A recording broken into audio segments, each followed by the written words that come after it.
존귀와 찬양 받으신 주님. 다시 한번 고백하실까요?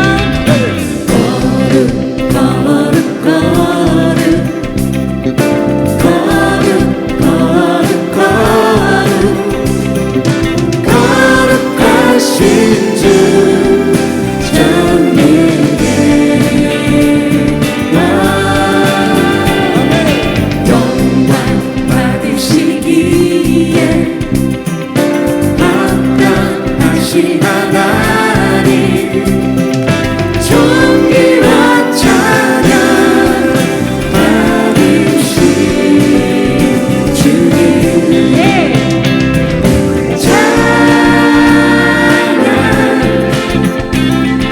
주님을 높이세 찬양 주의 이름 영원히 찬양 주님을 높이세 찬양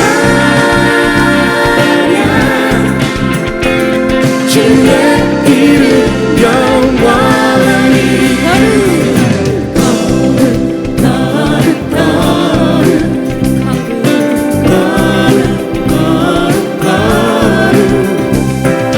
거룩하신 주 전능의 영광 받으시기에 영광 받으시기에 합당하신 하나님 존귀와 찬양 받으신 주님. 찬양 주님을 높이세 찬양 주의 이름 영원히 찬양 주님을 높이세 찬양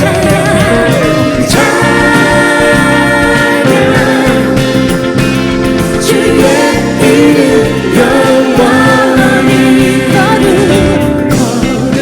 거룩 거룩 거룩 거룩하신 주 전능의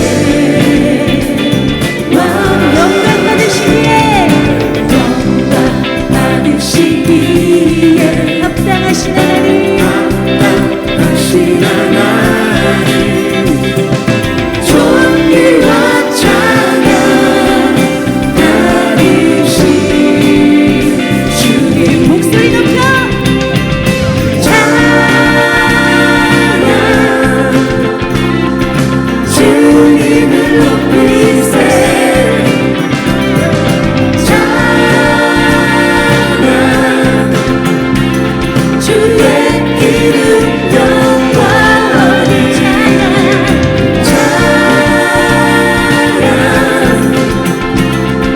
주님을 높이세 찬양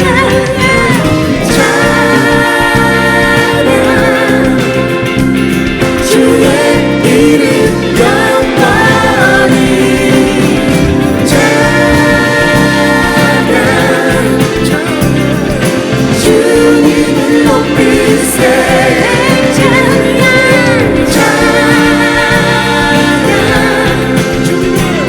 주의 이름 영원히 찬양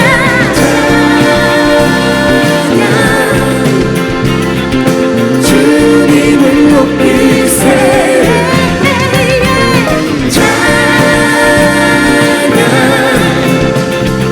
주의 이름 영원히 찬양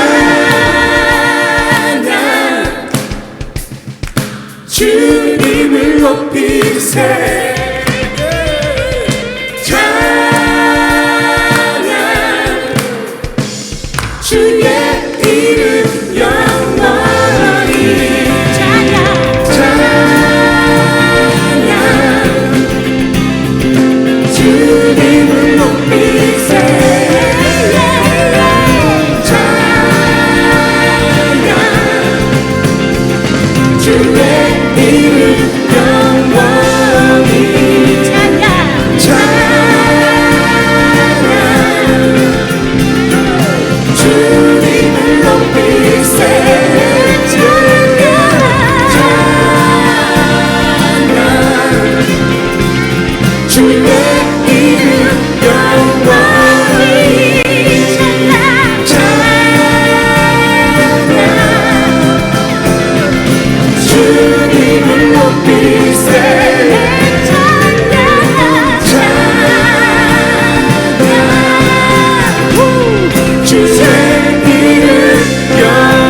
말씀은 내가 야곱입니다 하는 제목입니다.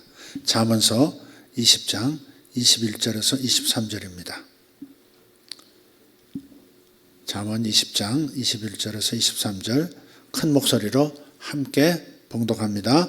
처음에 속히 잡은 산업은 마침내 복이 되지 아니하느니라. 너는 악을 갚겠다 말하지 말고 여호와를 기다리라. 그가 너를 구원하시리라. 한결같지 않은 저울추는 여호와께서 미워하시는 것이요 속이는 저울은 좋지 못한 것이니라. 아멘. 한 절 한 절이 사실 다 하나님의 메시지고 한편의 설교가 될 만한 그런 본문입니다. 잠언서가 원래 그렇습니다. 근데 나오는 이 세 구절이 다 야곱을 가리키고 있다 하는 느낌을 지울 수가 없어서 오늘 이 본문으로 야곱의 이야기를 한 번 더 하겠습니다. 하나님께서 인정하시는 하나님의 경외, 하나님 경외가 무엇인지 세 사람을 통해서 지난 수요일에 우리 한번 보았습니다. 아브라함을 보았고요, 야곱의 경외를 보았고, 신약에서 고넬료의 경외가 무엇인지를 살폈습니다. 아브라함의 경외가 뭐라고 했습니까? 아브라함의 하나님 경외, 그것은 아끼지 않고 드린다. 이게 아브라함이 하나님을 경외하는 모습이었습니다. 또 고넬료로부터 말한다면 고넬료의 하나님 경외는 뭡니까? 기도와 구제의 균형, 그리고 지속해 나가는 것. 구제와 구제가 균형을 이루면서 기도만 하는 것이 아니라 이웃을 보살피고 나눌 줄 아는 것. 기도와 구제가 병행해야 한다는 것이죠. 그러니까 하나님께 영광을 돌리고 하나님의 얼굴을 구하는 만큼 사실은 다른 사람을 사랑하는 마음도 키워나가야 되는 거죠. 그게 고넬료가 보여준 하나님 경외의 모습이었습니다. 야곱의 경외는 뭡니까? 시장에서 저울추를 속이지 않는다, 저울을 속이지 않는다 하는 겁니다. 경제적 정직성, 성실성을 말하는 겁니다. 하나님을 믿는 사람은 경제적인 영역에서 삶의 현장, 시장 한복판에서 결코 속임수를 사용해서 부를 추구하지 않는다. 이게 하나님을 경외하는 자의 현실 속에서의 삶의 모습이다 하는 것입니다.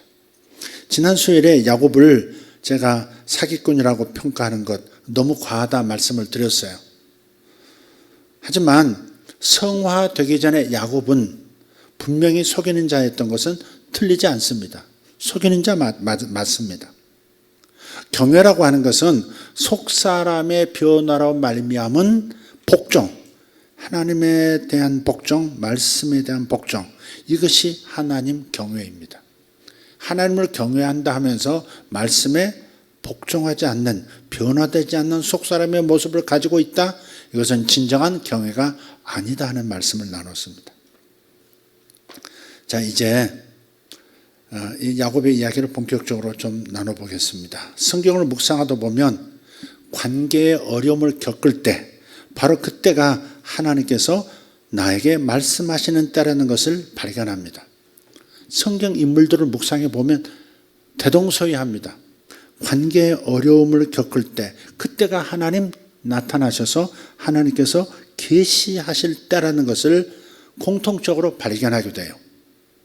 성경 인물 중에 관계의 어려움을 가장 많이 겪은 사람을 골라봐라 하면 야곱이 아닐까 싶습니다. 야곱은 형 에서와 태중에서부터 다투죠. 그렇게 시작해서 장자권을 놓고 싸웠고요. 훗날 외삼촌 라반과 소유 재산 분쟁을 하고요. 노년에는 자식들과는 편애로 인해서 크나큰 아픔과 슬픔을 겪었습니다. 야곱이 애굽의 바로왕 앞에 섰을 때 내가 험악한 세월을 보내었나이다, 그렇게 표현해요. 험악한 세월을 보냈다. 이게 자기 인생에 대한 자기 한 줄 평가입니다. 나는 험악한 인생을 보냈습니다. 그럼에도 자신의 연약함 속에서 하나님을 만나고 하나님의 계시를 드러낸 출중한 인물, 그 인물이 또한 야곱입니다. 우리는 어느 한편만 봐서는 안 됩니다. 야곱의 두 면을 동시에 볼 수 있어야 합니다. 하나님께서는 그의 연약함마저 사용하셔서 당신의 언약을 이루시고 자신을 야곱의 생을 통해서 나타내셨어요. 그러니까 한 사람의 삶을 묵상한다고 하는 것은 그 사람의 연약함을 묵상하는 겁니다. 연약함은 그 사람의 본성에 속해요. 야곱의 본성은 속이는 자입니다. 속이는 본성이 야곱 안에 있었던 거예요.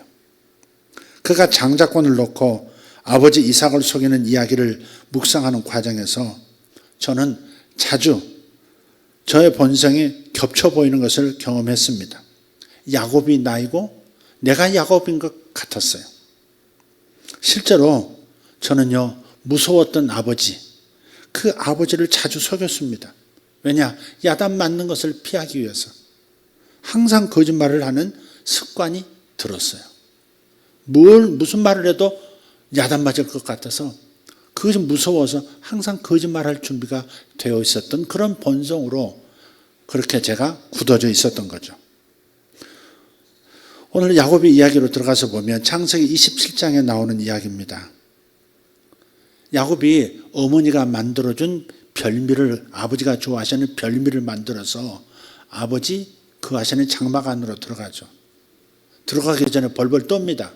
어머니, 내가 이 별미를 드리고 제가 형인 척하고 들어가서 축복을 받으라고 하시지만 만약 이거 들키면 축복은 고사하고 저주 받을지 몰라요. 벌벌 떱니다.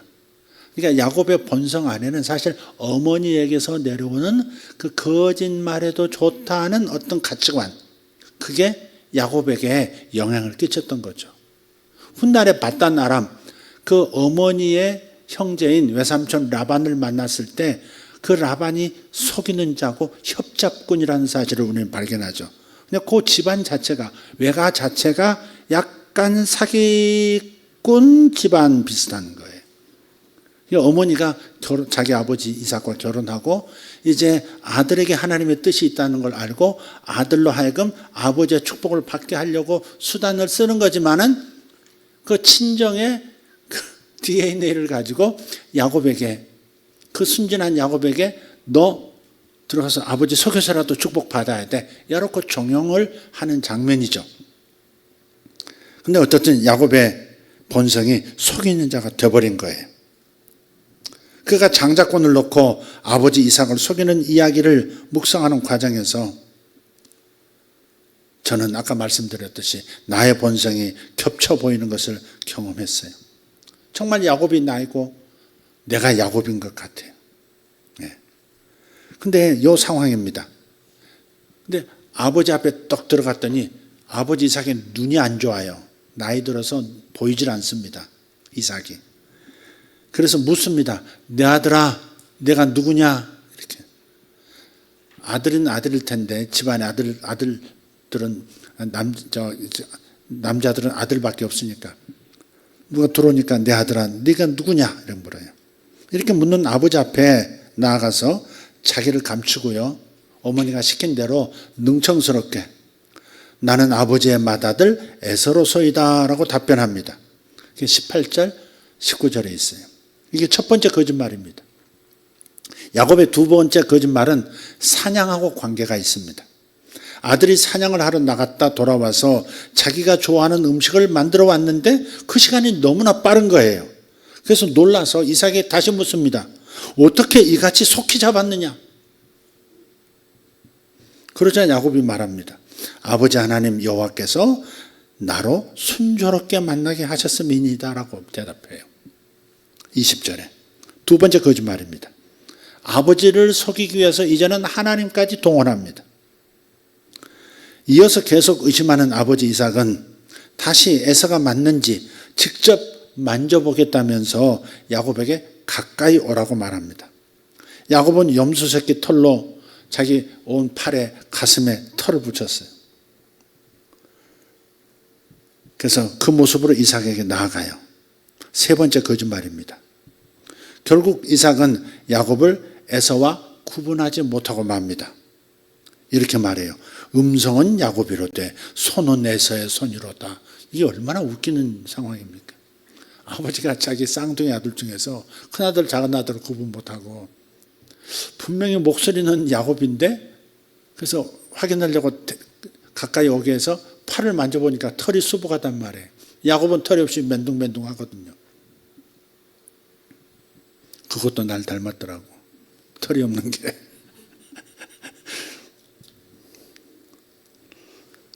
음성은 야곱이라도 손은 에서의 손이로다. 이게 얼마 하나님도 웃으셨을 것 같아요. 그래도 아직 뭔가 미심쩍어 하는 그 기색이 역력하죠. 그래서 축복하기 바로 직전에 마지막으로 이삭은 다시 묻습니다. 내가 참으로 내 아들 에서냐? 이렇게. 처음에 질문이 뭐였죠? 내 아들아, 네가 누구냐? 이랬지만 지금은 여러 거짓말에 넘어갔음에도 불구하고 다시 처음으로 돌아와서 내가 참으로 내 아들 에서냐? 이 최후의 질문에도 야곱은 추워도 머뭇거리지 않고 대답합니다. 그러하니이다. 네 번째 거짓말입니다. 한 자리에서 그것도 연속으로 네 번이나 상대를 속였다. 이것은 갈 때까지 갔다. 그런 의미입니다. 야곱의 삶을 묵상하면서 내 인간적 본성이 오버랩되어 드러났다고 말씀드렸죠. 제가 처음 하나님 만나고 회개했던 내용이 기억이 납니다. 초등학교 6학년 때 일입니다. 할아버지와 할머니를 우리 부모님이 모시고 살았어요. 아버님이 막내신데 어쨌든 아버지께서 할아버지 할머니 효자셨거든요. 아버지가. 할머니는 병으로 고생하셨어요. 나중에 커서 보니까 그 병이 위암이었다는 사실을 알게 됐어요. 아버지는 병원에서 준 몰핀, 그 뭐죠? 마취제가 아니고 그건 뭐죠? 진통제, 마약성 진통제죠. 몰핀을 액자 뒤에 이렇게 항상 감춰 놓으셨어요. 그게 누구 액자였는지 정확히 기억하지 않아요. 안방 액자 뒤에 이렇게 넣어 놓으시더라고요. 그래서 가끔 꺼내셔서 할머니가 고통을 호소하시면 꺼내서 주사를 놔드렸어요. 어린 나는 병이 주는 고통이 얼마나 큰 것이라는 것을 몰랐죠. 초등학교 6학년이 병든 사람의 고통이 뭔지를 얼마나 공감하겠어요. 몰랐어요. 아버지가 근무하는 회사 집 근처에서 가까웠어요. 할아버지께서 아버지를 불러오너라 하면 제가 뛰어가서 아버지를 모셔왔거든요. 할머니가 돌아가시던 날 역시 아버지를 찾으러 회사로 달려갔습니다. 그런데 그날따라 사무실까지 들어가지 않고 사무실 바깥쪽만 쓱 훑어보고 휙 돌아서 집으로 돌아왔습니다. 그리고 아버지 회사에 없어요. 그렇게 할아버지에게 대답을 했어요. 그런데 하필 그날 할머니가 돌아가신 거예요. 나중에 아버지께서 난리가 났습니다.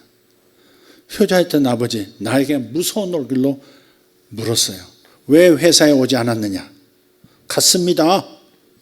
왜 아버지를 그럼 찾지 않았느냐? 아버지를 보지 못했습니다.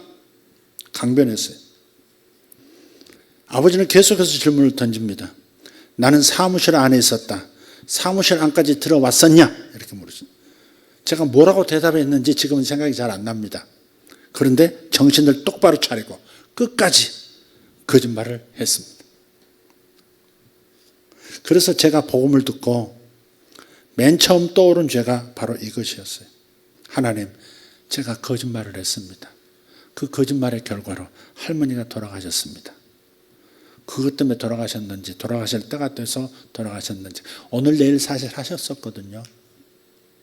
근데 어쨌든 제가 거짓말하고 돌아버린 그날 할머니가 돌아가셨으니까 어린 제 마음속에서는 내가 거짓말한 결과로 할머니가 돌아가셨다가 바뀌었겠죠. 그게 이제 고등학교 때 예수를 믿으면서 떠오른 그 회개의 첫 제목이었습니다. 하나님, 제가 거짓말을 했습니다. 두 번째 회개 제목도 거짓말입니다. 중학교는 서울에서 다녔어요. 중3이었을 겁니다. 그림을 공부하던 중이었기 때문에 이 팔레트, 붓, 물감 그걸 담아두는 그 박스가 있어요. 미술 학도들이 들고 다니는 박스가 있어요. 나무 박스인데 그 박스를 들고 서울역 뒤쪽에 있는 무슨 영화관이 하나 있었어요. 지금 그 영화관이 이름이 생각이 나지 않는데 걸어서 이렇게 서대문 쪽에서 걸어오다가 영화관이 보여서 영화관을 들어갔어요. 중국 영화를 했어요. 중국 영화예요. 근데 표를 팔더라. 학생인 거 교복을 입었으니까 학생인 줄 알잖아요. 파는 거 보니까 학생 금지 그건 아니었던 거예요. 내가 생각하기에. 근데 표를 이제 사가지고 들어가서 한참 영화를 보고 있는데 누가 툭툭 치는 거예요. 이렇게 올려다 봤더니 웬 아저씨가 나오라는 거예요. 따라 나갔죠. 복도에 앉아서 제가 취조를 받았습니다. 보니까 우리 학교 근처에 있는 다른 학교 선생님이었던 거예요. 그때는 선생님들이 돌아가면서 이렇게 극장가 이렇게 다니면서 학생들이 극장에 왔으면 잡아서 그걸 이제 본 학교에 통보해주는 그런 시스템이 있었어요. 거기서 이제 통보가 학교에 들어가면 정학도 당하고 막 이렇게 되는 거예요. 근데 제가 거기 걸린 거예요, 지금. 어느 학교냐? 한성중학교입니다. 이거 학생 관람 금지인데 너 왜 이런 영화 보냐? 제가 아무리 기억해도 이상한 영화가 아니었거든요. 이상한 장면이 아직 나오기 전에 끌려 나와서 그랬는지는 몰라도 이상한 영화가 아니었어요. 중국 영화 재밌더라고요. 중국 영화 진짜 웃기잖아요. 웃긴 중국 영화 자체가. 당황해서 뭐라 말했는지는 모르겠어요. 큰일 난 겁니다. 학교에 통보가 되면 부모님에게 알려지고 정학을 당하기도 할 텐데 빠져나갈 구멍이 안 보이는 그대로 튈 수도 없고 선생님 앞에서 그냥 고양이 앞에 쥐처럼 벌벌 떨면서 지금 영화관 복도에 앉아서 지금 취조를 당하는 거예요. 방법이 없더라고요. 근데 갑자기 그 선생님 나를 빤히 쳐다보더니 느닷없이 묻습니다. 너 이근택 선생님 알아? 이근택 선생님 집 알아? 그러더라고요. 이근택 선생님 알아? 그게 아니라 이근택 선생님 집 알아? 이러더라고요. 그 이근택 선생님 우리 학교의 음악 선생님이었거든요. 이근택 선생님을 알아? 그러는 것은 자연스러운데 이근택 선생님 집 알아? 이것은 뭔가 거기에 단서가 있고 탈출구가 있어 보였어요. 그래서 부지중에 즉시 답을 했어요. 압니다 그랬어요. 알긴 개뿔. 모르지. 미술 공부하는 내가 미술 선생님을 안다면 몰라도 음악 선생님 집을 왜 알아요? 안다 그랬어요. 첫 번째 거짓말입니다. 그래서 선생님 또 묻는 거예요. 어딘데? 그러는 거예요. 어딘데? 그럴 때 저의 내공이 나타났습니다. 집에서 늘 거짓말했던 그 내공이 거기서 나타났어요. 저 얼마 전에 이사하셔서 이사한 집은 모릅니다. 이렇게 대답을 했어요. 얼마 전에 이사하셨는데 이사한 집은 모릅니다. 그 전 집은 아는데 그 전 집을 안다는 것은 그분과 내가 긴밀한 관계입니다. 이걸 얘기하는 거 아니겠어요? 그 어린 나이에 그 팽팽 돌리면서 그 대답이 나온 거예요. 입에서 거짓말이 술술 나오는 게 막 경지에 들어섰어요. 근데 그 선생님이 그래도 미심쩍하는 눈빛으로 저를 쳐다보더니 마지막에는 원하는 답이 나오더라고요. 다시는 극장에 오지 마라. 알았지? 예. 이러으니까 이근택 선생님한테 내 안부도 전하고 예 알겠습니다. 그때는 제 거짓말이 통했다는 그 하나 때문에 뭐 이게 잘못이라거나 부끄럽다거나 그런 생각이 없었어요. 그 극장을 빠져나오는데 쾌감이 마음속에 일어나더라고요. 살았다는 그런 느낌이. 그래서 박스를 옆구리에 끼고 막 뛰었어요. 악당의 손에서 벗어난 쾌감이. 훗날에 성경을 묵상하다 보니까 진짜 야곱이 나고 내가 야곱이더라고요. 거짓말쟁이 광섭, 거짓말쟁이 야곱. 그래서 우리가 한 인물을 성경에서 묵상할 때는 이야기에 나타나는 갈등도 주의 깊게 살펴봐야 해요. 왜냐하면 이 갈등 속에 하나님의 섭리가 나타나거든요. 야곱의 경우도 장자권 문제로 형 에서하고 살벌한 긴장과 갈등 속에 놓이지만 그 과정에서 하나님의 섭리가 그의 삶을 선하게 인도하기 시작하십니다. 물론 거짓말의 대가는 혹독했죠. 에서가 살기등등해서 야곱을 죽이려고 했기 때문입니다. 창세기 27장 41절을 보면 이렇게 말씀해요. 같이 그의 아버지가 야곱에게 축복한 그 축복으로 말미암아 에서가 야곱을 미워하여 심중에 이르기를 아버지를 곡할 때가 가까웠은즉 내가 내 아우 야곱을 죽이리라 하였더니 사리를 품은 형과 한 지붕 아래서 살아가는 이 야곱의 일상이 어땠을까요? 하루하루가 살얼음판 긴장과 두려움의 나날이었을 겁니다. 이들 형제의 문제는 누구도 해결할 수가 없는 상황이에요. 그러니까 야곱하고 에서는 쌍둥이인데 형제 우애는커녕 가인이 아벨을 죽인 것처럼 형제 살해로 귀결될 가능성이 매우 농후한 상황이었습니다. 어머니 리브가도 이 두 아들의 죽음을 한날에 보게 되지 않을까 두려워했던 그런 생각이 있었던 것 같습니다. 27장 42절에서 45절을 보겠습니다. 맏아들 에서의 이 말이 리브가에게 들리매 이에 사람을 보내어 작은 아들 야곱을 불러 그에게 이르되 내 형 에서가 너를 죽여 그 한을 풀려 하니 내 아들아 내 말을 따라 일어나 하란으로 가서 내 오라버니 라반에게로 피신하여 내 형의 노가 풀릴 때까지 몇 날 동안 그와 함께 거주하라. 내 형의 분노가 풀려 내가 자기에게 행한 것을 잊어버리거든 내가 곧 사람을 보내어 너를 거기서 불러오리라. 어찌 하루에 너희 둘을 이르랴. 어머니는 좀 시간이 지나면 있겠지 그렇게 생각을 하고 아들을 보낼 수 있었을 것 같아요. 아들 둘인데 아들 하나를 그 먼 땅으로 거의 뭐 다른 나라죠. 거의 다른 나라죠. 다른 나라로 보낸다고 하는 것이 쉬운 일이 아니죠. 저도 큰아이 유학 보낼 때 지가 간다고 해서 아무것도 대책도 없고 뭐 이렇게 생각도 해본 적 없는데 가고 싶다고 하니까 어떤 캠프를 참여하더니 그 캠프에서 또 미국 간다는 뭐 이렇게 형들을 만나가지고 친구들을 만나가지고 자기도 가고 싶었던 모양이에요. 그냥 따라간다고 하는 것을 얼떨결에 그래라. 그러고서는 이제 준비해가지고 어느 날 그냥 공항에 나가게 된 거예요. 뒤도 안 돌아보고 안녕하고 가더라고요. 돌아오면서 아무 말도 안 하고 우리 세 식구가 저와 제 아내 그 이제 동생 미가엘 아무 말도 없고 이제 공항에서 집에까지 왔어요. 보통 상황이 아닌 거예요. 내심이 지금 안에서 폭풍이 이르고 있는 겁니다. 저녁을 먹는데 제가 제일 압력을 견디지 못하고 울기 시작했어요. 밥 먹으면서 막 울었어요. 그러니까 제 아내도 막 울더라고요. 그러니까 덩달아서 우리 미가엘도 그냥 같이 세 사람이 울면서 밥을 먹었어요.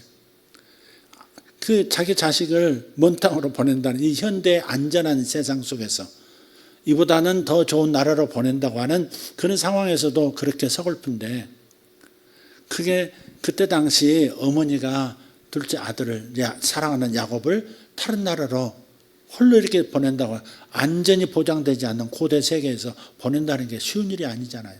다만 희망은 뭐였어요? 며칠이면 되겠지. 며칠이면 아들 다시 볼 수 있으리라. 에서가 진정되면 사람 보내서 데려오리라. 이렇게 생각을 했는데 20년이 넘은 거예요. 야곱이 돌아오기 전에 이삭도 죽었고요. 어머니도 죽었어요. 그 길로 다시 볼 수 없는 길을 떠난 거죠.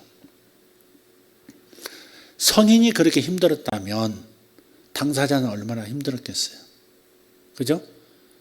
그것도 좋은 일로 가는 게 아니에요. 가고 싶어서 가는 게 아니에요. 지금 무서운 형을 피해서 도망하는 거거든요. 그러니까 이게 얼마나 힘들었겠어요. 도망가지 않고는 살 길이 없으니까. 결국 야곱이 평소에는 집에 머무르기를 좋아했던 사람이라 종용이 집에 머무르기를 좋아했던 사람이 야곱이었다 그랬거든요. 그런데 그 야곱이 죽음을 피하기 위해서 집을 떠나서 도망자 신세가 되는 겁니다. 물론 어디를 가더라도 불안이 그의 일상을 항상 따라다닐 겁니다. 그래서 야곱의 모든 인간관계를 살펴보면 고통으로 얽혀 있습니다. 그런데 이 하나님의 역사를 보세요. 그 고통 속에 계시가 임하는 거예요. 하나님께서는 야곱이 겪는 고통스러운 삶의 현실 안으로 언제나 먼저 들어오셨어요.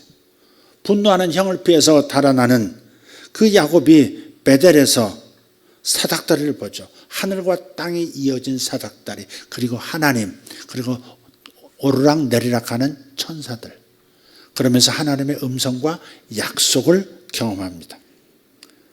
그러니까 야곱이 처음으로 자신이 하나님을 만난 장소는 도망하는 자리였고, 흔들리는 외로운 자리였고, 혼자 된 자리였고, 불안정한 자리였습니다.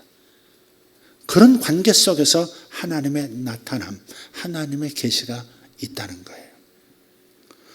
저도 목회를 하면서 제가 몇 번 했던 얘기입니다. 분당에서 도망하려고 한 때가 있었습니다. 도망이 맞습니다. 목회가 너무 힘들었어요.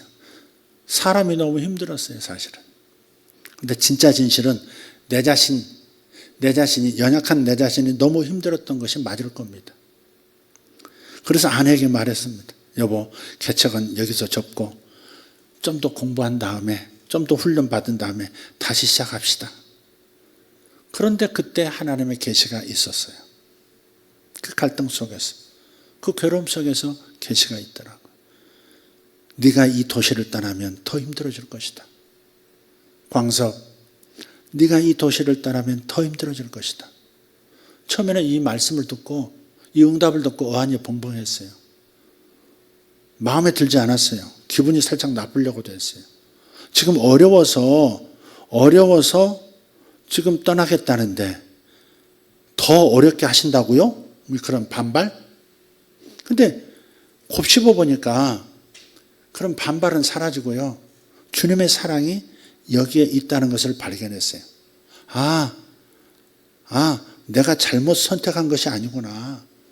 내가 분당에 와서 교회를 개척하고 목회를 하는 거, 이것이 내 생각, 내 뜻대로 된 것이 아니었구나. 하나님께서 나를 분당에 부르신 게 맞구나. 이런 역설이 있는 거예요. 여기 있는 것이 가장 안전하다. 그 말씀이시구나. 그럼 여기 있어야지. 그래서 마음의 짐을 다 풀었어요. 어찌되든 어떤 어려움이 있든 어떤 힘듦이 있든 그냥 가보자. 그런 결단이 서고 그 다음부터 하나님의 축복이 나타나기 시작했어요. 이 응답은 결코 잊을 수 없는 주님의 음성이었습니다. 야곱이 베델에서 만난 그 하나님은 내가 흔들려서 도망하려 할 때 만난 하나님이었고, 내가 혼자 외로워서 하던 그 자리에서 만난 하나님이었습니다.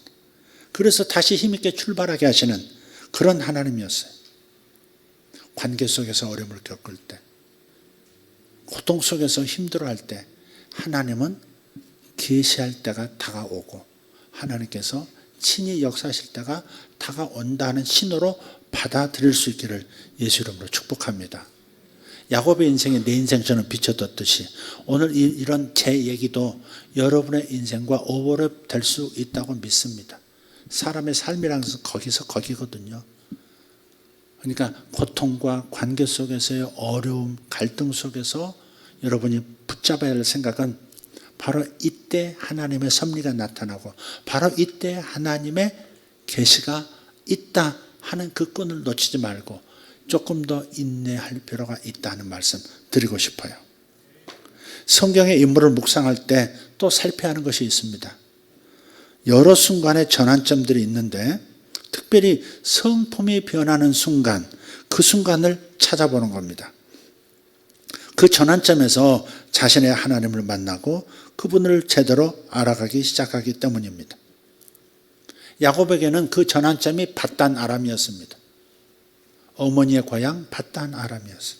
그곳에서 야곱은 비로소 성실한 사람, 정직한 사람으로 변합니다. 자기 삶의 긴 여정 가운데서 하나님의 직접적인 계시를 경험한 사람들은 자신의 성품 훈련도 능동적으로 받아들여요. 하나님의 계시를 경험한 사람은 어떤 상황 속에서, 어려움 속에서도 하나님께서 나를 훈련시킨다는 그 생각을 붙잡고 끝까지 걸어갈 수 있는 인내가 생기는 거예요. 악을 악으로 갚지 않고 선으로 대처하는 이런 성품도 생깁니다. 밧단 아람으로 도망한 야곱, 외삼촌 라반을 만난 뒤로 하나님의 섭리를 경험하기 시작합니다. 야곱은 라반의 집에서 20년을 보냈습니다. 그런데 그 외삼촌 라반은 협착꾼이에요. 야곱이 그토록 사모했던 라헬, 성경을 보면 너무나 첫눈에 반했는데 첫눈에 반했다는 사실을 삼촌이 알아채고 야곱의 눈빛을 알아채고 약속합니다. 네가 7년 동안 나에게 봉사하면 그러면 라헬을 너에게 줄게, 이런 거예요. 성경은 기록하기를 7년을 수일처럼 여기면서 일했다고 그래요. 그 긴 7년의 세월을 거의 무보수처럼 일하는 이 7년이 며칠로 여겨질 만큼 너무 간절한 마음, 라헬을 사랑하는 마음이 있었다는 거예요. 7년을 수일처럼 여겼던 그 라헬 대신에 언니 레아를 첫날 밤을 치르게 만들어버린 거예요. 가로등도 없어, 전기도 없어, 호롱불도 싹 꺼버리고 라헬 밀어넣는다고 신부를 밀어넣는데 얼굴 덮어 씌워가지고 집어넣는데 못생긴 언니를 집어넣은 거예요. 시력이 약했다 그랬는데 못생겼다 그 말입니다. 그래서 그러니까 사람이라고 하는 것이 이게 라헬이라고 생각하면 너무 야곱이 그날 밤에 너무 사랑스러운 사랑을 보냈을 것 같아요. 밤을 보냈을 것 같아요. 얼굴은 안 보이니까 라헬로 알 거 아니에요. 레아는 숨을 죽여 자기 목소리 안 내려고 막 애쓰고 질문에도 대답하는 부끄러워 뭐 이러면서 그랬을 것 같아요. 어쨌든 자고 아침에 보니까 레아인 거예요. 완전 사기 결혼 당한 거죠.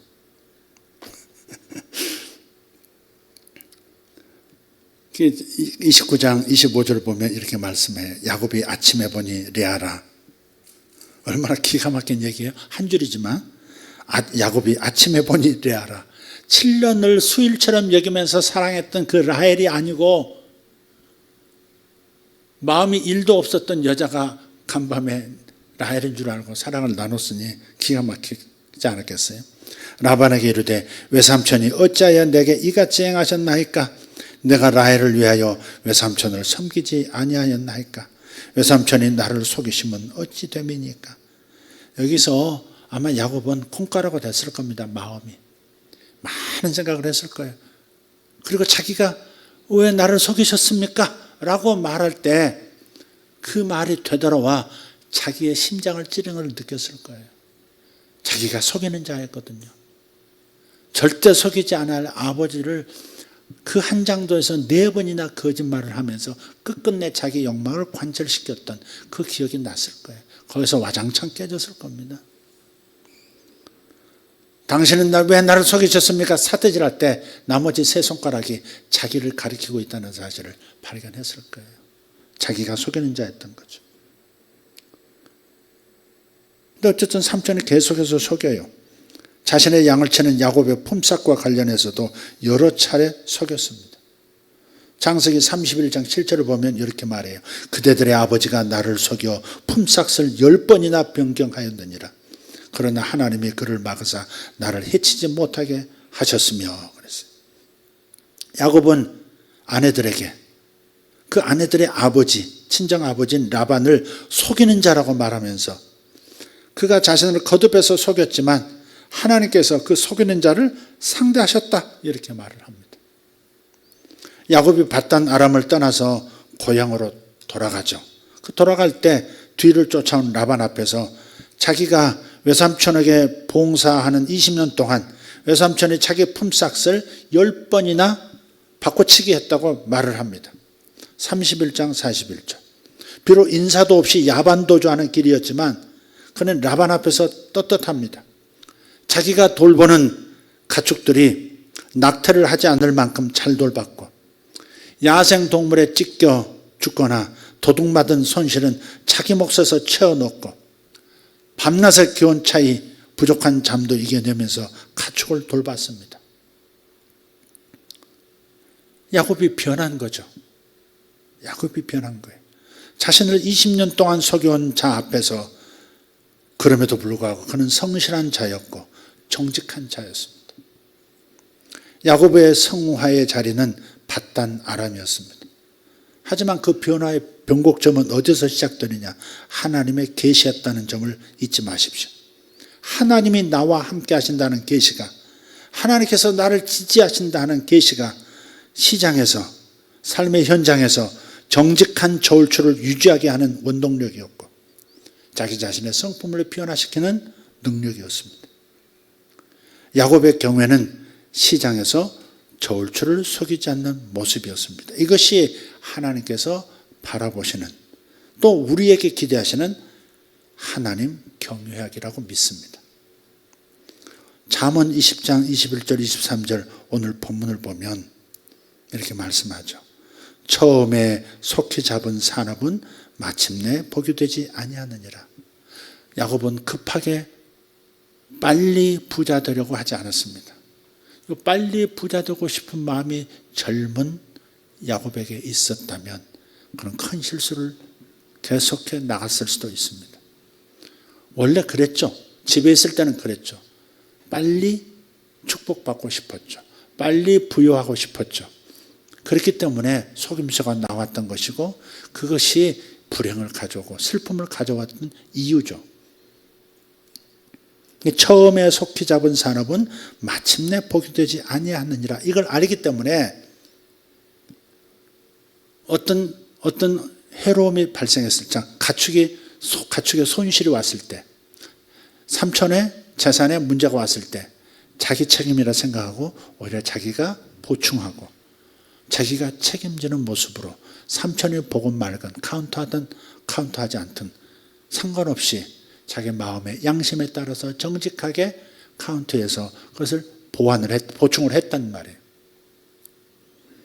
처음에 속히 잡은 산업은 마침내 복이 되지 아니하느니라. 이것은 자기 집에서 경험한 이야기거든요. 내가 속히 보하려고 하다가 내가 내 인생이 꼬였다. 이걸 안 거란 말이에요. 그래서 처음에 속히 잡은 산업이 되지 않도록 하나님께서 주시는 하나님의 때 하나님의 방법으로 이루어간다는 마음으로 그렇게 하루하루를 정직하게 성실하게 반응하며 살았던 야곱이었던 거예요. 그 다음 구절은 22절은 그렇게 말씀하죠. 너는 악을 갚겠다 말하지 말고 여호와를 기다리라. 그가 너를 구원하시리라. 그래서 악을 갚겠다고 네가 갚겠다고 나서지 말고 하나님의 손에 맡기라. 하나님이 지켜보신다 이거죠. 그러더니 실제로 삼촌이 부당하게 자신을 괴롭히는 것을, 그리고 자신의 집을 세우지 못하고 영원히 자기에게 종속된 자로 만들려고 하는 그 라반의 시도를 주님께서 친히 나서셔서 깨버리시잖아요. 야곱이 단 몇 달 내에 라반 이상가는 부를 이루도록 하나님께서 역사해 버리세요. 야곱의 양떼가 많아지는 이상한 거리를 라반이 해서 그냥 그렇게 해서 부자가 되어버렸어요. 여지껏 입었던 손실에 수갑절에 되는 재산이 하루아침에 생긴 거예요. 하나님이 역사하시면 그런 겁니다. 하나님이 역사하시면 그런 겁니다. 악을 악으로 대하지 말고 선으로 대하라. 이것을 깨달았던 거죠. 삶에서 깨달은 거예요. 그래서 야곱은 변하는 겁니다. 마지막 23절은 그렇죠. 한결같지 않은 저울추는 여호와께서 미워하시는 것이요 속이는 저울은 좋지 못한 것이니라. 그래서 정직한 삶이 최상의 삶이라는 사실, 최선의 삶을 이끌어온다는 사실을 야곱은 배운 겁니다. 그래서 밧단 아람은 야곱의 성화의 장소였고, 그래서 이전의 야곱이 아니고 새로운 야곱이 되어 고향으로 돌아오는 겁니다. 이건 구약시대 이야기예요. 신학시대 이야기를 한번 생각해 보세요. 예수께서 갈라디아서 2장 20절을 보면 이렇게 말씀하죠. 사도 바울이 이렇게 고백해요. 내가 그리스도와 함께 십자가에 못 박혔나니. 내가 그리스도와 함께 십자가에 못 박혔나. 죽었다 그 말이죠. 킹 제임스 번역본에는 좀 특이하게 번역이 되어 있어요. 이게 직역이니까 귀담아 들을 필요가 있죠. 내가 그리스도와 함께 십자가에 못 박혀 있으나 그래도 사노라 이렇게 되어 있어요. 이것이 영적인 시간에서 보면 이것이 맞는 거예요. 사실은 우리는 십자가에 못 박혀 있어요. 근데 현실에서는 못 박히지 않은, 죽지 않은 모습으로 끝까지 살아내려고 애를 쓰고 있는 거예요.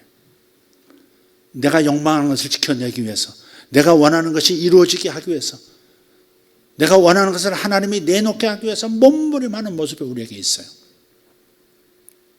죽지 않은 거죠. 내가 펄펄 살아있는 거죠.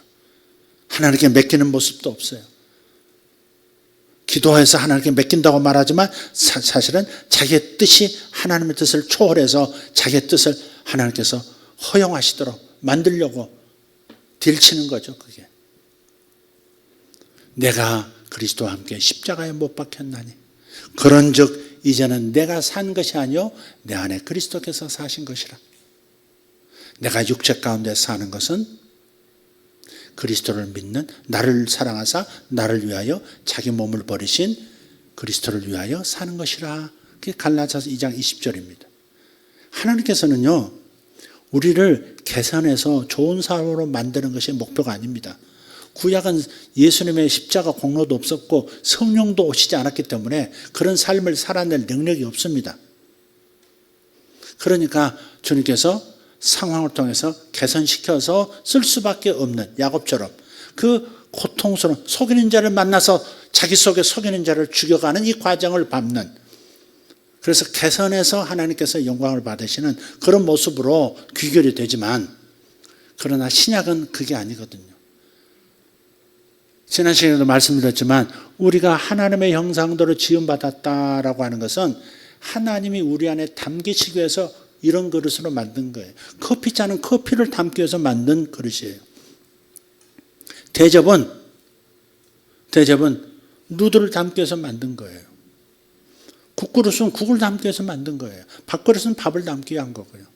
하나님의 형상대로 하나님의 형상과 모양대로 지었다는 것은 하나님이 담기시기 위한 선행 작업이었다는 것을 이해해야 합니다. 그래서 주님은 우리를 죽이시는 것이 목표예요. 나 하는 내가 사라지는 것이 하나님의 목표예요. 그리고 나를 통해서, 죽은 나를 통해서 예수 당신께서 사시는 것, 예수 당신의 모습이 나타나는 것이 주님의 목표인 거예요. 여러분, 죽지 않으려고 몸부림한다고 해서 죽지 않을 수 없어요. 하나님은 여러분을 어떨 때는 꼭 불평할 자리로만 인도하시는 것 같을 때가 있어요. 중동에 갔을 때 르비딤이라고 하는 것을 거쳐서요, 그 반석을 쳐서 물이 터져 나오게 하는 장소거든요. 그곳에서 아말렉과 전쟁도 하고요. 그 다음에 간 장소가 어딘지 아세요? 분논골짜기, 분논이라는 곳에 진을 쳐요. 그곳에서 또 불평하다가 뱀들이 나와가지고, 불뱀이 나와서 물어서 많은 사람이 죽습니다. 근데 그 분논 장소를 제가 가봤어요. 난 광야인 줄 알았어요. 광야, 사막에서, 이 광야에서 그냥 평지에서 뱀들이 나와가지고 불평하는 사람 딱 꼭 집어서 그냥 콱 깨물고 간 줄 알았어요. 뱀들도 영하죠. 그놈만 골라서 콱 깨무는 거 보면. 가서 보니까 평지가 아니에요.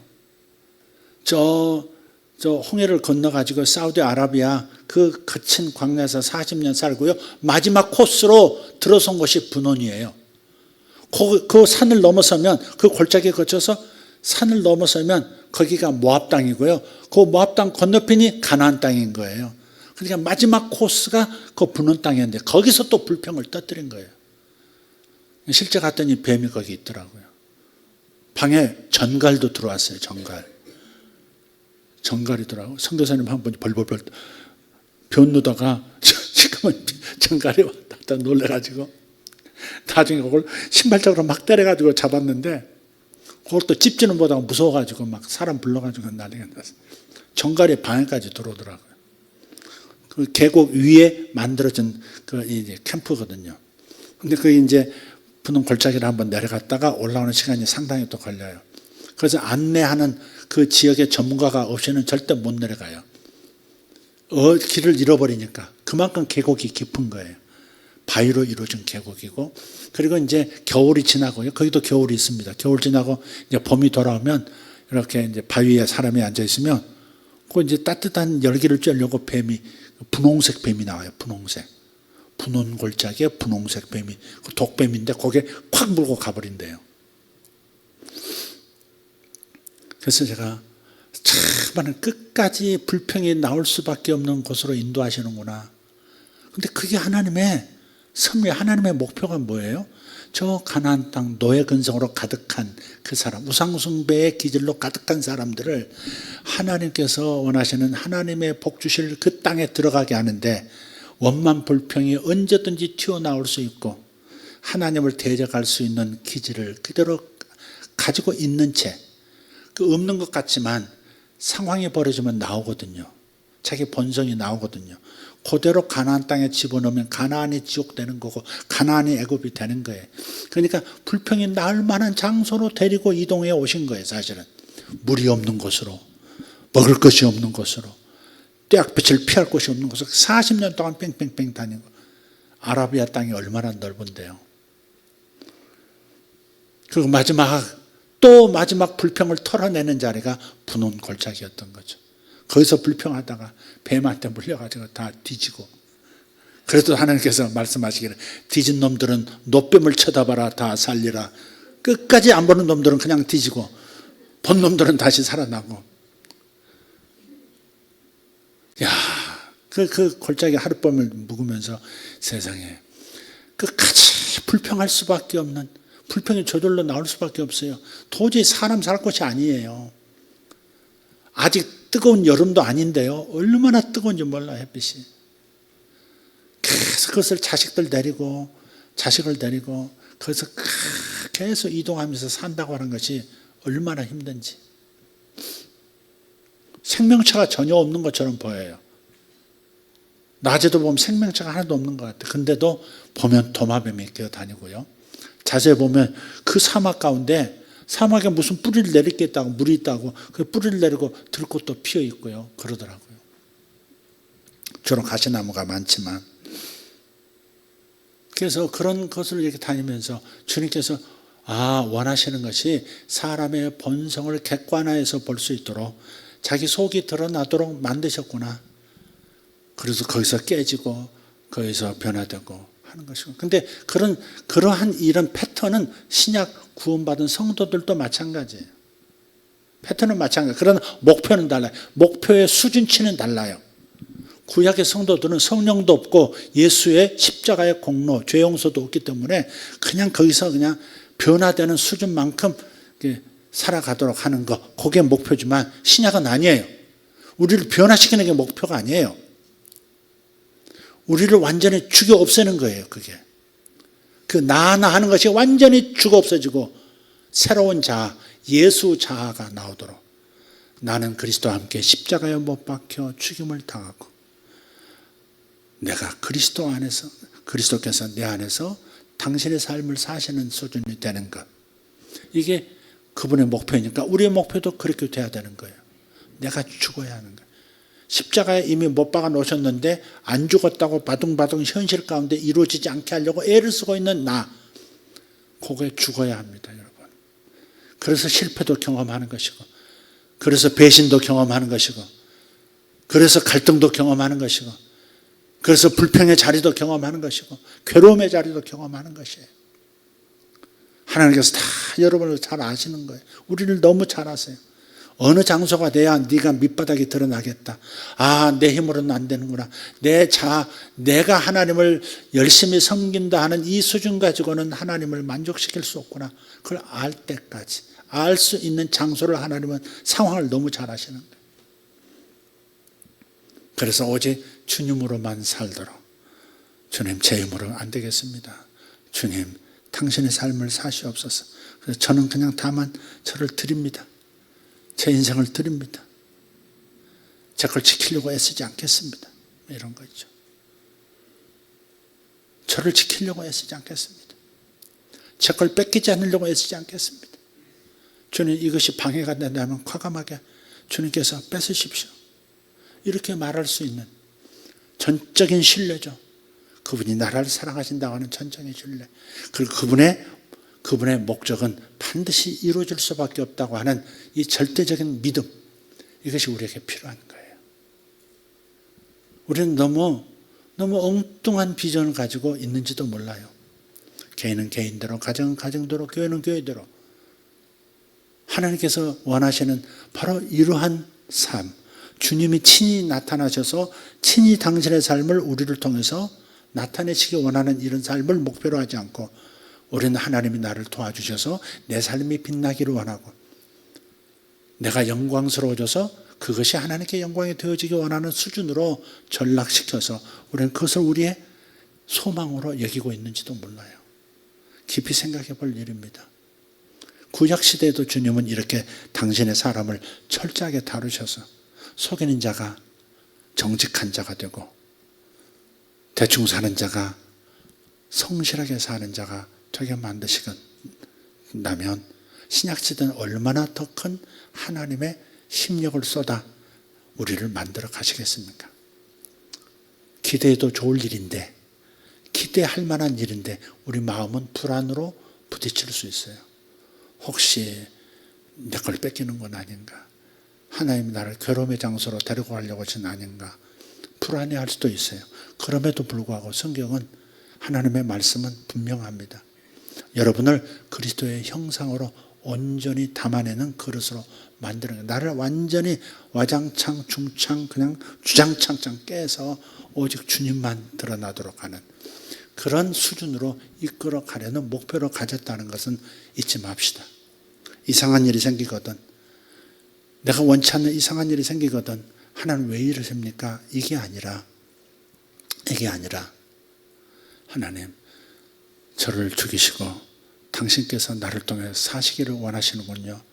제가 받아들이겠습니다. 십자가를 치겠습니다. 이런 마음으로 반응할 수 있기를 바라요. 여러분 그렇게 돼야 합니다. 그렇게 되지 않으면 여러분 정말 혼란 속에서 일생을 마치게 될 거예요. 빨리 깨달아야 합니다. 우리 빨리 깨달아야 합니다. 하나님은 우리를 약간 개선시켜서 나를 쓰시고자 하는 게 아니에요. 나를 없애셔서 당신이 나를 통해서 일하시고 싶어 하시는 거예요. 지난번에도 말씀드렸어요. 신의 일은 신만 할 수 있는 거예요. 하나님의 일은 하나님만 할 수 있는 거예요. 내가 죽는 것이 하나님께서 하나님 당신의 일을 나를 통해서 하실 수 있는 유일한 길입니다. 하나님은 나를 약간의 변화 그걸 원하시는 게 아니에요. 나는 십자가에서 죽는 거예요. 십자가에서 이미 죽였는데 그 죽음이 현실 속에 나타나는 것을 보고자 하시는 거예요. 그러니까 편안하고 내가 원하는 삶을 하나님이 다 주실 것이다 이렇게 생각하지 말고 깨어서 정말 주님이 원하시는 삶, 주님이 나타나시는 교회, 주님이 나타나시는 가정, 주님이 나타나시는 자녀, 주님이 나타나시는 나, 아멘 할 때까지 주님이 나타나시는 나, 주님이 나타나시는 가정, 주님이 나타나시는 교회, 주님이 나타나시는 국가, 이게 주님의 목표라는 걸 잊지 말고 내가 십자가에 죽임당하는 것을 두려워하지 말기를 다시 한번 예수 이름으로 축원합니다. 축원합니다. 기도하겠습니다. 하나님 감사합니다. 하나님 감사합니다. 단순히 성품이 변하는 것이, 나를 개조시키는 것이 하나님의 목표가 아니라 나는 죽고 그리스도께서 나를 통해 사시는 것이 하나님의 목표, 예수 그리스도의 목표인 것을 깨닫고 나는 사라지고 주님만 나타나시는 그런 삶이 되어지기를 우리도 소원하겠습니다. 주님이 나타나시는 것, 내가 사라지고 주님이 나타나셔서 주님의 모습이 다시 현재적 주님으로 나타나 주시는 것, 이것을 간절히 기도의 최대의 기도 제목으로 삼고 이것을 기도하는 우리 성도들 되게 하여 주시옵소서. 감사합니다. 우리 기도를 들으신 것을 믿습니다. 우리는 십자가에 못 박혀 죽었습니다. 현실 속에서도 사라져야 합니다. 나는 사라지고 나 하는 것은 사라지고 오직 주님만 나타나시는 역사 우리 서로를 통해서 보게 하여 주시옵소서. 교회에 주님이 나타나시는 모습을 보게 하여 주시옵소서. 내가 영광받지 못하면 견디지 못하고 내가 인정받지 못하면 견디지 못하는 못된 악한 눈 다 사라지게 하여 주시옵고 오직 주님 나타나시는 것만 기뻐하는 자들, 나는 묻히고 나는 뒤로 물러서고 나는 낮아지고 나는 사라져 흩어지고 오직 주님만 나타나시는 역사, 이것을 바라는 성도들 되게 하여 주시옵소서. 아버지 하나님, 진정한 우리를 향한 하나님 경외의 모습은 바로 이것인 줄 믿습니다. 오직 주님이 나타나시고 오직 주님이 영광을 받으시고 오직 주님이 살아내시는 모습을 우리가 보는 것, 우리는 단지 그릇으로 주님 앞에 드려지는 것뿐임을 깨닫고 이것을 기도하고 이것이 이루어질 때까지 목 놓아 기도하는 우리 모두가 되게 하여 주시옵소서. 예수님의 이름으로 기도합니다. 다 같이 일어나서 주여 부르고 함께 기도하겠습니다. 주여, 주여, 주여. 할렐루야. 아버지여 감사합니다. 살아계신 우리 아버지여 감사합니다. 아버지여, 우리가 하나님 방향을 잘못 잡고 하나님의 뜻을 잘못 이해하고 하나님 잘못 기도해 왔습니다. 하나님, 모든 것을 내려놓고 오직 주님이 주인 되시고 오직 주님이 왕이 되시고 주님께서 나타나셔서 주님의 삶을 살아내시는 것, 주님께서 나타나 영광 받으시는 것, 이것이 주의 목표요 주의 뜻인 것을 깨달았습니다. 아버지 하나님, 우리가 이 기도로 기도하게 해 주시옵소서. 하나님의 나라가 나타나는 것, 오직 주님의 나라가 나타나는 것, 이것만이 우리의 목표가 되게 하여 주시옵소서. 주여 감사합니다. 아버지 하나님, 나의 인생을 주님 앞에 드립니다. 주님께서 원하시는 대로 이끌어 가시고 쓰시기를 원합니다. 주님, 이것이 위험한 기도인 것은 압니다. 하나님, 원합니다. 그래도 원합니다. 주님이 원하시는 인생을 살아가도록, 주님이 이끄시는 대로 따라가도록 결심하오니, 주님, 어디로 가야 할지, 무엇을 해야 할지, 어떻게 사는 것이 주님을 기쁘시게 하는 건지 더 계시해 주시옵소서. 더욱 계시하여 주시옵소서. 오직 주님만 나타나는 삶이 원합니다. 오직 주님만 나타나시는 삶이 되기를 원합니다. 주여 감사합니다. 모타르바 사르바 나이콘노로스 바셀로타리 에노마테올로돈 요르스카산도로 인다르도 베르카르도 모샬로타리아스 인샤르다이 온도로스 바살라티아라바스 에사로덴노로 칸드로. 아버지, 두려움 없이 주님을 믿게 하여 주시옵소서. 나를 어디로 어떻게 인도하든지 선하신 사랑으로 인도하시는 분임을 믿고 주님 따라가게 해 주시옵소서. 아버지 하나님, 갈 바를 알지 못하고 따라갔던 아브라함처럼 그렇게 따라갈 수 있는 믿음과 신뢰를 우리 마음에 주시옵소서. 주여 믿습니다. 주님께서 이끌어 가시옵소서. 주님께서 이끌어가 주시옵소서. 주님께서 이끌어가 주시옵소서. 살아계신 우리 주여 도와주시옵소서. 역사하여 주시옵소서. 주여 역사해 주시옵소서. 주여, 나를 십자가에 못 박으시고 십자가에 못 박혀있는 내가 이 지상에서 아버지 바람처럼 사라지게 하시고 하나님 먼지처럼 흩어지게 하시고 오직 주님의 영광만 나타나고 주님의 살아계심이 드러나는 역사가 있게 하여 주시옵소서. 오직 주님만 영광 받으시옵소서. 주님 외에는 다른 것을 바랄 수가 없는 인생, 주님 외에는 다른 것을 바라지 않는 인생, 그것이 우리의 부름인 줄 믿습니다. 주여 믿습니다. 역사하여 주시옵소서. 역사하여 주시옵소서.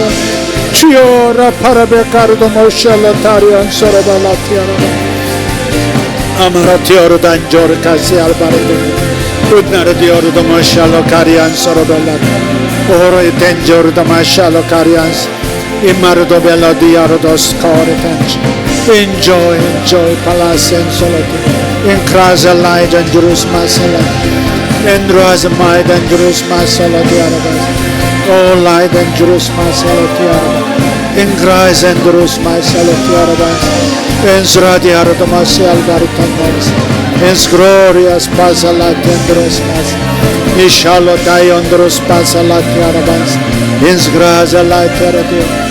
주여, 저를 더 깊은 계시로 이끌어가 주시옵소서. 주여, 저를 더 깊은 계시로 이끌어가 주시옵소서. 나를 향한 주님의 계시로 이끌어가 주시옵소서.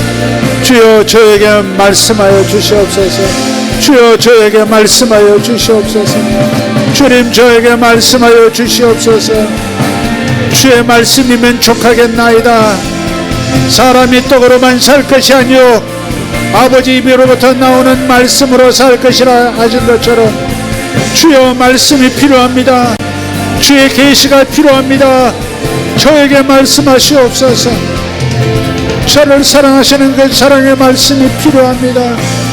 주여 사랑의 말씀이 필요합니다.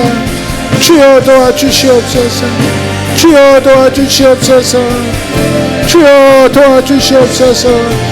모르카토르다 메샬라카리안 소로벨라티아라바 이마라디아르돈 샤르칼레산브라티아라바 이마라디오르도 스페르도 마찰로스 노그라시아르 바냐르돈 스판서로티아 이마카르도 메샬라타리안스 이사르데리온도로스 마살로타리안스 인스그라젠도로 테노로바시아 이쇼라티아르도 모사콜란다리온도로스 죽고자 하면 살리라 하셨던 주님의 말씀을 믿습니다. 죽고자 하면 살리라. 죽고자 하면 살리라. 죽고자 하면 살리라. 보타리 포르나마소 카리온도로스 파살라티아라반스 아멘 아멘 아멘 아멘 아멘 아멘 주여 감사합니다.